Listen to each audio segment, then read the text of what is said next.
Moving on to our second top five story this hour. Syrian army units and their allied forces have taken control of dozens of towns and villages in the country's northwest. The Syrian Observatory for Human Rights said government forces have taken at least 79 villages in the southern parts of Aleppo province. According to the UK-based Monitor, army troops had lost control of those villages in 2012. It brings them closer to Abu Duhur military airport. Now, the airbase straddles the border between Aleppo and Idlib, the last province in the country outside the government's control. Syria has been making major gains over the past months.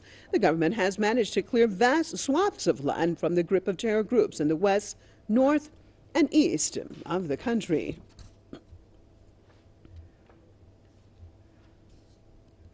Crossing over to Damascus, joined by Press TV's Mohammed Ali. Mohammed Ali, good to have you with us. Well, lots of movement by the Syrian military forces. Tell us about this latest situation, understanding that at least 79 villages have been retaken in Aleppo. Yes, that's right. The Syrian army and allied forces have been making significant advances, particularly around the city of Idlib and its countryside, which is mainly occupied by Hayat Tahrir al-Sham, led by the so-called the Al-Nusra Front. The Syrian army took control recently in the past 24 to 48 hours of more than 30 villages over there. Tens of villages are now secured by the Syrian army south of Aleppo. And what is important also to note is that the army took control of a very important highway, which is a 45-kilometer highway between Khanasir, south of Aleppo, and a hilltop called Al-Daman, all the way to a mountain called Al-Arba'in. This is a very important road. By securing it, the army is now in control of areas that overlook many other villages in Idlib's countryside that the terrorists are present in. The Syrian army actually over there in Idlib, around Idlib and Aleppo, is advancing from three front lines, from three directions. The army is coming from the southeast of Idlib, from the also east of Khanasir, also from the southern countryside of the city of Aleppo. All of those directions that the army is advancing from is, of course, aims to reach the Abu Duhur military airport in order to further. Then after that, the army will be perhaps planning to reach Kfaria and Fu'a, besieged towns and villages that have been occupied by the terrorists since 2012. Also, by the recent advances, the Syrian army has put a large number of villages that the terrorists are present in under a full siege over there between Aleppo and Idlib. This is one of the most significant and important battles that the army is taking place in, and the offensive launching it over there, because Idlib, as you know, is the main city that the terrorists occupy, and the main one that the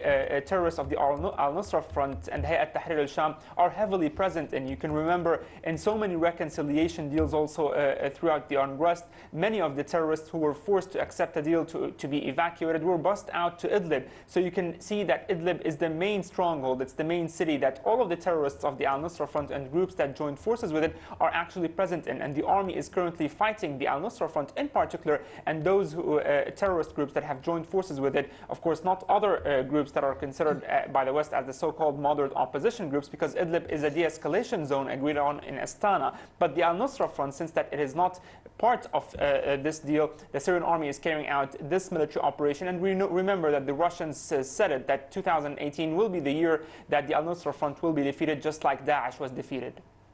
And so I understand it's Aleppo, right? Aleppo province, part of Aleppo that is the last province that is not totally controlled by the military? Excuse me, can you please repeat that? Yes, I'm looking at the part of the country that's still not totally controlled by the Syrian government, because most of the country, of course, is back in the hands of the Syrian government.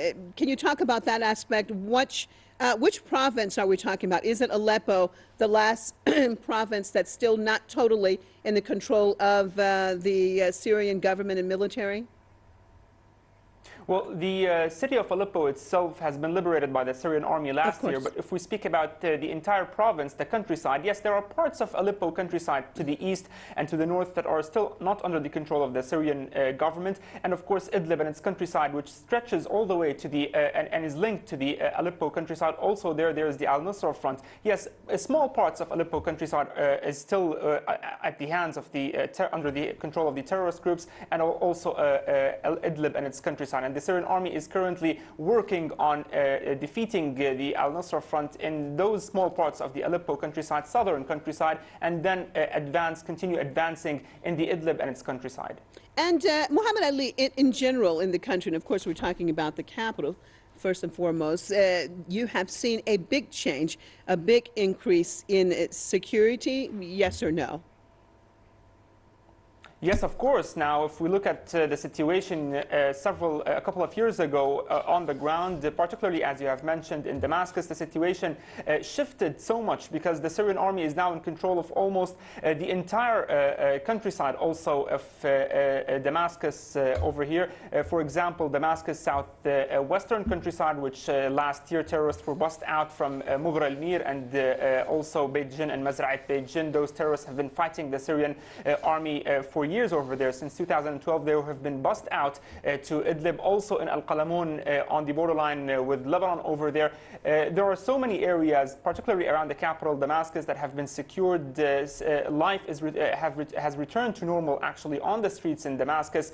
It is different from what the situation was before, but definitely eastern Al-Ghouta, east of Damascus, is one of the biggest and largest stretches of land that the terrorists still occupy and launch mortars from, and it is one of the de-escalation zones. But the Syrian army, as I told you, is now focusing on fighting the Al-Nusra front, which is not part of the de-escalation zones across the country. But yes, the situation is much more better if we look at the map.